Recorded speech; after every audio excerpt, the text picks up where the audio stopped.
ముఖ్యమంత్రి రేవంత్ రెడ్డి గారు Jubilee hills ఉప ఎన్నిక ప్రచారంలో మొదటి రోజు రోడ్ షోలో భాగంగా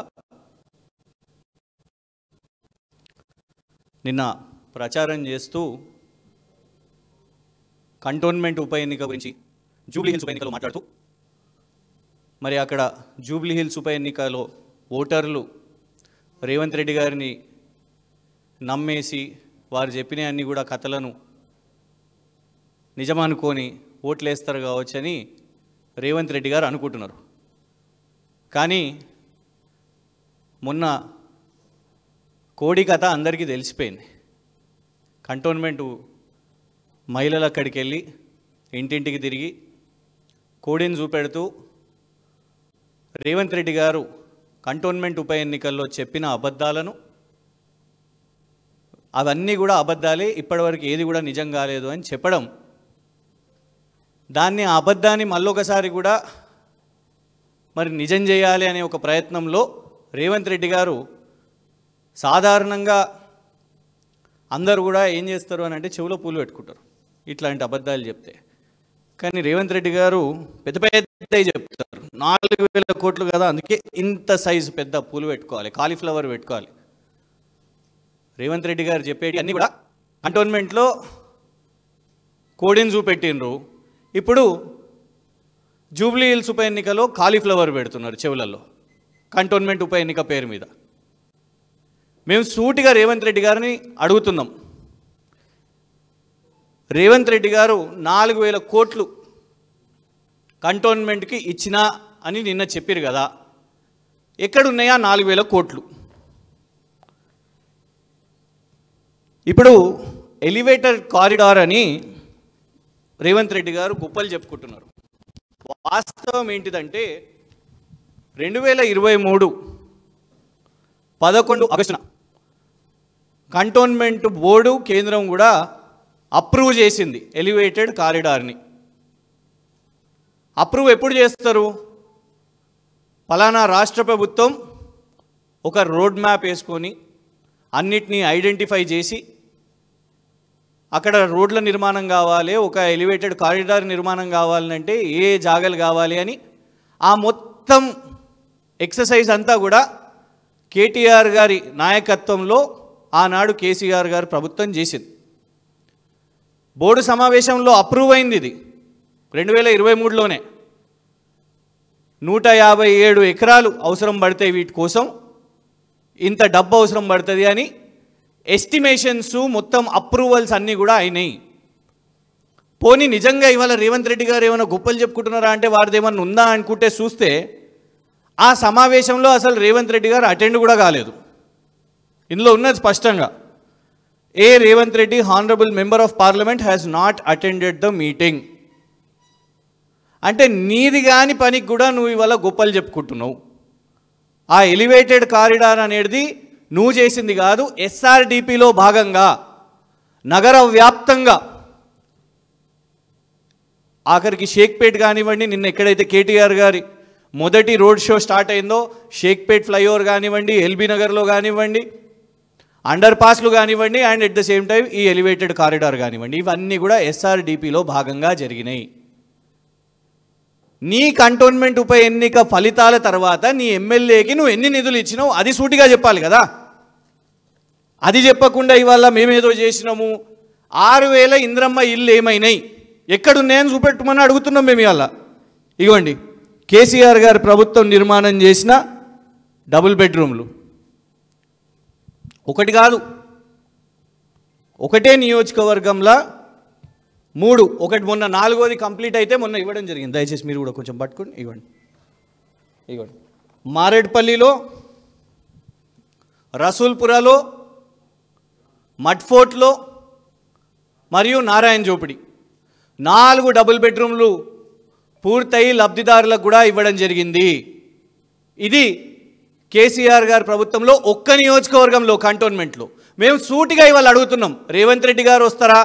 సరే పాపం ముఖ్యమంత్రి కదా, వారు కాకుండా, ఎందుకంటే వారి మధ్య సల్మాన్ ఖాన్ గారితో బిజీగా ఉన్నారు బిగ్ బాస్ షూటింగ్లో, రేవంత్ రెడ్డి గారు కాకపోయినా కంటోన్మెంట్ నుంచి మరి ఎమ్మెల్యేగా గెలుచుకున్న వారు ఉన్నారు కదా, వారినన్నా పంపించండి.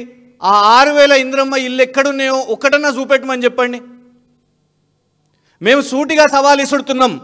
ఇవాళ జూబ్లీ హిల్స్లోనే చర్చ పెడదాం. కంటోన్మెంట్ నుంచి మేమందరం వస్తాం. మరి కంటోన్మెంట్ ఎమ్మెల్యే గారిని రేవంత్ రెడ్డి గారు పంపాలి. జూబ్లీ హిల్స్లో మరి రేమత్ నగర్ దగ్గర కూర్చుందామా, ఎర్రగడ్డ దగ్గర కూర్చుందామా, బోరబండలో కూర్చుందామా, అక్కడనే సెంటర్లో కూర్చొని మరి కంటోన్మెంటు 4000 కోట్లు నువ్వు ఎక్కడిచ్చినావు, 6000 ఇంద్రమ్మ ఇల్లు ఎక్కడ, ఒక్క పట్టానాన్ని ఇచ్చినవా? ఒక్క పట్టా కూడా ఇవ్వలేదు, రెగ్యులరైజేషన్ కూడా చేయలేదు. ఆఖరికి 10 కోట్ల స్పెషల్ డెవలప్మెంట్ ఫండ్ అని వాళ్ళు చెప్పుకుంటున్నారు కదా, అది కూడా స్వర్గీయులు సాయన్న గారి టైంలో వారు చేసిన ఎక్సర్సైజ్ ద్వారా అది అయిన తర్వాత వారి కుమార్తె లాస్యానందిత గారు వారి హయాంలో రిలీజ్ అయిన ఫండు. అంటే ఒక్క రూపాయి కూడా ఇవ్వలేదు.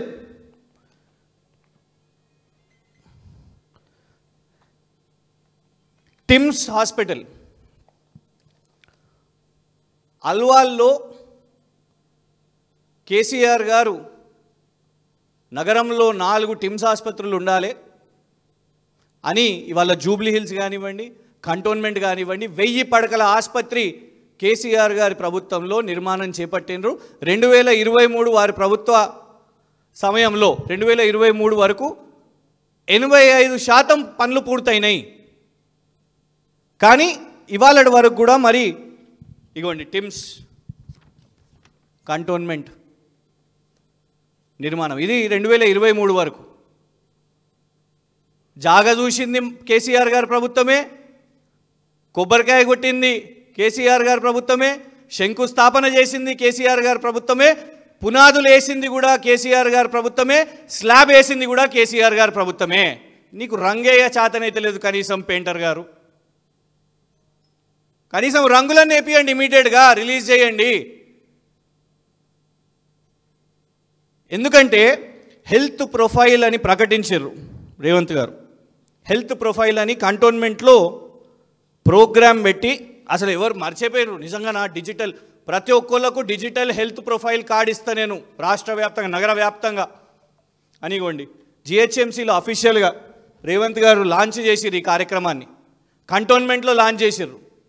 కంటోన్మెంట్ వాళ్ళు పరేషాన్ అవుతారు, అవునా ఇట్లాంటి డిజిటల్ కార్డు ఉందా అని. ఎందుకంటే అందరికీ ఒకటే కార్డు తెలుసు, డిజిటల్ కార్డు. అవి జాగ్రత్తగా పెట్టుకున్నారు. కాంగ్రెస్ గ్యారంటీల కార్డు, రాహుల్ గాంధీ గారు ఇచ్చిన కార్డు, సోనియా గాంధీ గారు ఇచ్చిన కార్డు, ఇదేం కొత్త డిజిటల్ కార్డు అని అనుకుంటున్నారు. ఎందుకంటే ఎవరికి తెలియదు. వీటి గురించి రేవంత్ రెడ్డి గారు సమాధానం చెప్పాలి.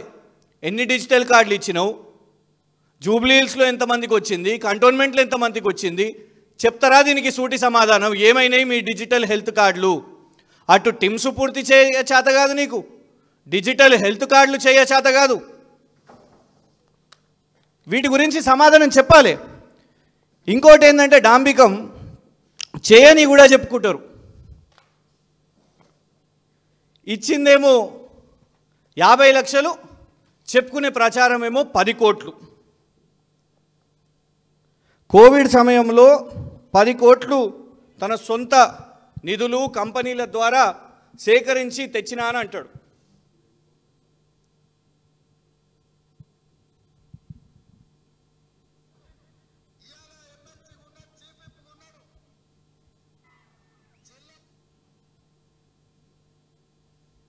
అసలు ఇచ్చింది ఏంటంటే ఆ పేపర్ ఏది ఇక్కడ ఉన్నాయి,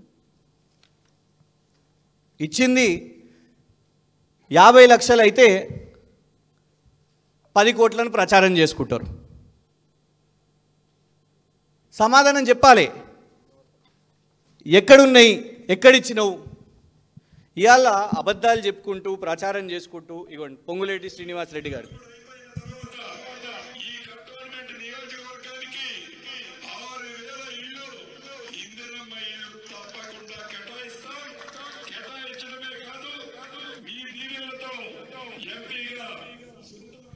ఆరు వేల ఇంద్రమ్మ ఇల్లు అని చెప్పారు కదా, ఎక్కడున్నాయి ఆ ఇంద్రమ్మ ఇల్లు?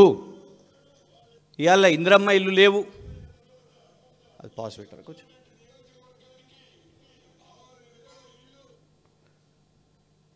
ఇల్లు లేవు, పట్టాలు లేవు, స్పోర్ట్స్ కాంప్లెక్స్ లేదు,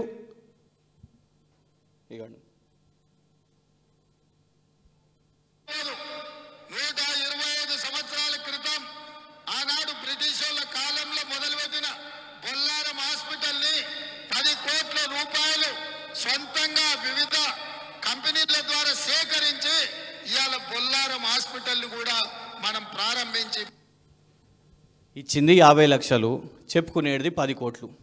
అట్లనే ఉన్నది 4000 కోట్ల కథ కూడా. అక్కడ ఏమి కనబడది, ఈ కాలీఫ్లవర్ తప్ప. కంటోన్మెంట్లో జూబ్లీ హిల్స్ ప్రజలకు ఇవాళ పెడుతున్నట్టు ఈ కాలీఫ్లవర్ తప్ప ఏమీ కనబడేటట్లేదు.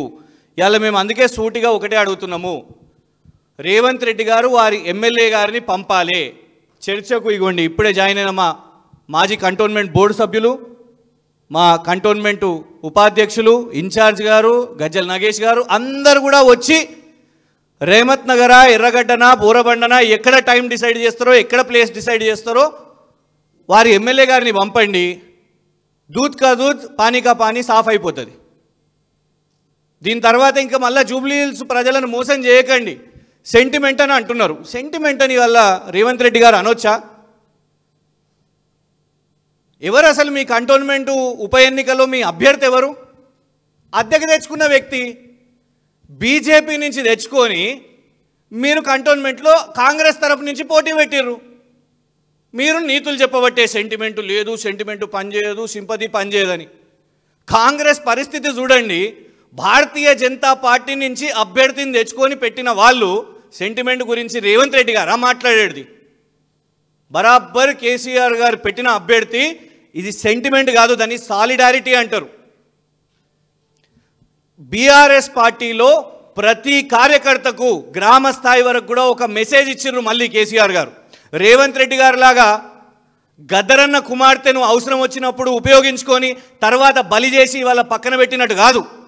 గద్దరన్న పిల్లలు చట్టసభలో ఉండాలని గద్దరన్న కళ అని చెప్పిన రేవంత్ రెడ్డి గారు ఏం చేసిర్రు? వెన్నెలక్కని సైడ్ లైన్ చేసేసారు. బీజేపీ నుంచి కావాల్సిన ఆయనని తీసుకున్నారు. ఇక వారిద్దరి మధ్యలో లావాదేవీలు ఏమైనా టికెట్ కోసం. కానీ అదే కేసీఆర్ గారు దుబ్బాకలో ఏం జరిగింది? గెలుపా ఓటమా చూడలేదు. నన్ను నమ్ముకున్న, నా పార్టీ నమ్ముకున్న కుటుంబానికి అండగా ఉంటా అని కేసీఆర్ గారు అప్పుడు స్వర్గీయ సోలిపేట రామలింగారెడ్డి గారి సతీమణికి ఇచ్చారు. ఆ తర్వాత నాగార్జున సాగర్ ఉప ఎన్నికలో ఏం జరిగింది? నోముల నరసింహయ్య గారి కుమారుడు నోముల భగత్ గారికి ఇచ్చారు. కంటోన్మెంట్లో స్వర్గీయ సాయన్న గారి కుమార్తె లాస్యానందిత గారు అకాలంగా మరణం చెందిన తర్వాత నివేదిత గారికి, ఆ కుటుంబానికి భరోసాగా వాళ్ళతో పాటు అండగా నిలబడ్డారు. ఇవాళ సేమ్ అదే విధంగా మాగంటి గోపీనాథ్ గారి సతీమణి మాగంటి సునీత గారికి అవకాశం ఇస్తే అక్కసుతో సెంటిమెంటు లేదు. వారి కంటతడి ఆర్టిఫిషియలు, ఫేకు. బాధాకరం ఏంటంటే కాంగ్రెస్ అభ్యర్థి తీసుకుపోయి రిటర్నింగ్ ఆఫీసర్ ముందు వారు అసలు మాగంటి గోపీనాథ్ గారు సతీమనే కాదు అని మాట్లాడడం గింత దౌర్భాగ్య రాజకీయాలా? సెంటిమెంట్ ఉందా లేదా అది ప్రజలు నిర్ణయిస్తారు. కానీ మహిళలను చూడకుండా దిగజారుడు రాజకీయాలు చేస్తూ దాన్ని ఏదో గొప్పగా చేసినట్టు, బీజేపీని అద్దెకు తెచ్చుకున్నట్టు, దాన్ని నువ్వు కంటోన్మెంట్ ఏదో గొప్ప చేసినట్టు ఇవాళ అక్కడ ప్రచారం చేసుకుంటే జూబ్లీ హిల్స్ ప్రజలు మోసపోరు.